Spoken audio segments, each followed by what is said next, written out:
M. Gravel, M. Forget, bienvenue. J'ai rencontré des membres de votre association dans la préparation de cette commission. Mon père était détaillant aussi. Alors, il y a des choses dans les conversations que j'ai eues et dans votre mémoire que je trouve que ça a plein de bon sens. Parce qu'encore une fois, notre objectif, c'est de réduire la prévalence du tabagisme. Ce n'est pas de rendre la vie impossible aux détaillants. Les détaillants, on en a besoin. On en a beaucoup dans Rosemont, on en a ailleurs. Et effectivement, avoir 125 000 $ d'amende pour une première infraction d'un étudiant qui a été embauché, qui a été formé. On lui a dit, il faut carter, puis ça prend 18 ans. Mais c'est un de ses chums qui est venu, puis tu peux même me le vendre quand même, puis pourquoi pas, puis là, il a vendu, puis là, l'inspecteur était là, puis là, c'est 125 000. Ça n'a pas de sens. Okay? On est d'accord avec... Moi, je suis d'accord avec vous là-dessus. Et que la récidive, si on trouve un dépanneur qui est récidiviste, et qui fait de l'argent avec ça, parce qu'il y en a même qui vendent à l'unité les cigarettes, vous êtes contre ça, on est contre ça, bien, qu'on les punisse, très bien.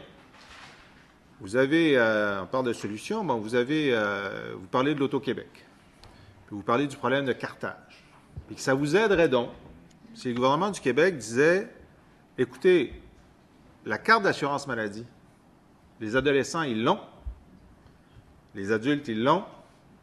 Si on veut acheter un billet de loterie, si on veut acheter du tabac, si on veut acheter de l'alcool, ça prend la carte d'assurance maladie. Puis si tu ne l'as pas, retourne la chercher. C'est ce que vous demandez. Oui.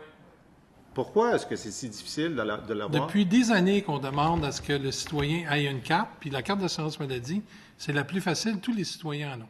Pouvons-nous avoir une carte d'assurance maladie pour les mineurs d'une certaine couleur, puis pour les adultes d'une autre couleur, puis qu'on pourrait passer sur notre lecteur optique? Ça, on demande ça depuis des années. Mais la loi nous interdit de demander une carte de permis de conduire, une carte d'assurance maladie. Fait que le gouvernement qui veut qu'on carte ne nous donne pas les outils nécessaires pour justement pouvoir carter le citoyen québécois. Ça, c'est une problématique. Si on mettait sur la carte d'assurance maladie, dans le codage, quelque chose qui indique l'année de naissance, elle est déjà là, mais vous le voulez sur le codage informatique pour que, quand on passe sur vos lecteurs, on dise « Ah, toi, tu n'as pas 18 ans, ça bloque l'achat, tout simplement, tabac, alcool, l'auto. » Ça vous aiderait énormément. Oui. Bon. Vous demandez aussi, moi je trouve que ça a de l'allure. On va en discuter avec la ministre, on va voir c'est quoi les problèmes légaux que ça pose, parce qu'on pourrait réussir à trouver la solution. Moi je trouve que ça a de l'allure. Deuxièmement, vous dites, on voudrait un truc progressif. Première infraction, deuxième infraction, troisième infraction, Québec. Comme l'Auto-Québec, donc que ça soit standardisé. Et puis, troisième infraction, bien là, vous pouvez perdre la licence de vente de tabac. Si vous êtes d'accord avec ça? Oui. Bon. Three strikes, you're out. Out. Bon. Je trouve que ça a l'allure, moi. Troisièmement, vous dites, sur la question, donc il y a ça, le codage, le cartage. Ah oui, puis vous demandez la permission de demander les cartes à tout le monde. Là, vous savez, maintenant, avec les liftings, plus difficile à dire qui a quel âge, mais vous demandez de pouvoir dire, écoutez, peu importe. Surtout chez l'agent féminine. Vous savez, maintenant, avec les métrosexuels, il y a de tout. Il y a de tout. Alors, vous demandez la permission de pouvoir demander des cartes à tout le monde qui demande un des produits dont la vente est réservée aux personnes majeures. Ça va régler le problème. Bon. Écoutez, moi, je pense que... Moi, je suis parlable là-dessus. Je suis parlable, je vais en parler à la ministre. Je suis parlable là-dessus. Oui. Si le Québec a été capable de refaire son cadastre à travers la province, je ne vois pas comment on ne peut pas réussir dans une période X, 5 ans peut-être, à uniformiser la carte d'assurance maladie pour permettre aux détaillants d'avoir une carte qui peut demander aux citoyens. Maintenant, Désolé. Allez-y, collègue Rosemont. on verra sur les détails. On essaiera de combler les brèches. OK? Bon. Maintenant, vous dites, nous, on fait notre travail, puis il y a une augmentation très forte du nombre de vérifications, puis vous sentez que vous êtes un petit peu visé. Une augmentation, vous dites, de combien de pourcents là, du nombre? C'est de 600 à peu près à 3 000. À 3 000 par année, c'est ça. Il y a 8 000 points de vente, ça veut dire... Vous êtes très, très surveillé. Oui. Pourtant, vous-même, dans votre mémoire, vous dites que le taux de conformité, donc refus de vente aux mineurs, est de 85 en 2013-2014. Ça veut dire qu'il y a 15 des points de vente qui ne sont pas conformes. Puis c'est tout à fait cohérent avec l'enquête de l'Institut de la statistique sur le tabac, qui disait en 2013, 23 des jeunes répondent que leur mode d'approvisionnement principal était acheter moi-même. 43 disaient qu'ils ne se font jamais demander leur âge lors d'un achat et 53 disaient ne jamais s'être fait refuser la vente. C'est quand même beaucoup, 15 de non-conformité après plusieurs années de travail. Comment vous expliquez ce 15 de non-conformité? Bien, premièrement, il y a beaucoup de ces commerces-là qui ont été en infraction, qui ne sont pas membres chez nous, donc n'ont pas nécessairement toute l'information.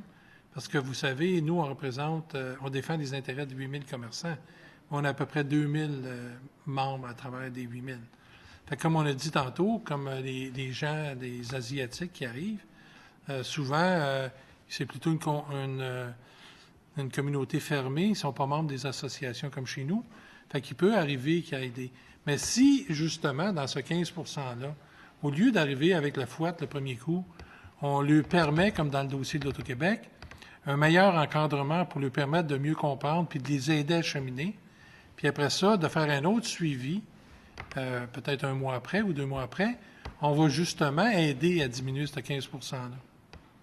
Il y a une autre chose que vous dites, c'est remettre l'infraction immédiatement. Parce que là, l'inspecteur passe, plusieurs mois après, vous avez le constat d'infraction, et si vous allez en cours, ça peut être 1 an après. Est-ce que ce serait possible de faire en sorte que, comme un policier qui donne une contravention, la contravention soit donnée immédiatement, remise au propriétaire, il sait ce qui vient de se passer, il sait quel est l'employé qui est fautif, il peut décider de le suspendre ou de le virer ou de mieux le former, mais ça, c'est quelque chose que vous demandez. Oui, parce que si quand je brûle un feu rouge, on m'arrête, on me donne mon constat d'infraction tout de suite. Si je pense que je n'ai pas raison, je le conteste, etc., etc. Si un de mes employés a vendu, parce qu'aujourd'hui, surtout dans les grandes surfaces, ce n'est pas le propriétaire qui est sur la caisse, c'est un employé. Si mon employé a commis une infraction, puis qu'on m'adresse tout de suite l'avis d'infraction, je vais pouvoir aller dans mes caméras, voir comment ça s'est passé, qu'est-ce qui est arrivé vraiment, puis est-ce que vraiment la personne qui nous a été envoyée avait de l'air d'un mineur? Parce que si on m'envoie quelqu'un de 15 ans qui a de l'air de 22 ans, ça se peut, là, le gars, il joue au football, il mesure 6 pieds 2, puis il pèse 225 livres, puis mon employé a dit « Oh, tu sais, il n'a pas vu la relation. » Ça peut arriver, les apparences sont trompeuses. Fait que si, là, j'ai mon constat d'infraction, je peux immédiatement m'assurer de la conformité des autres employés, puis de revenir peser sur le piton. Enfin, moi, je trouve que ça tombe sous le sens.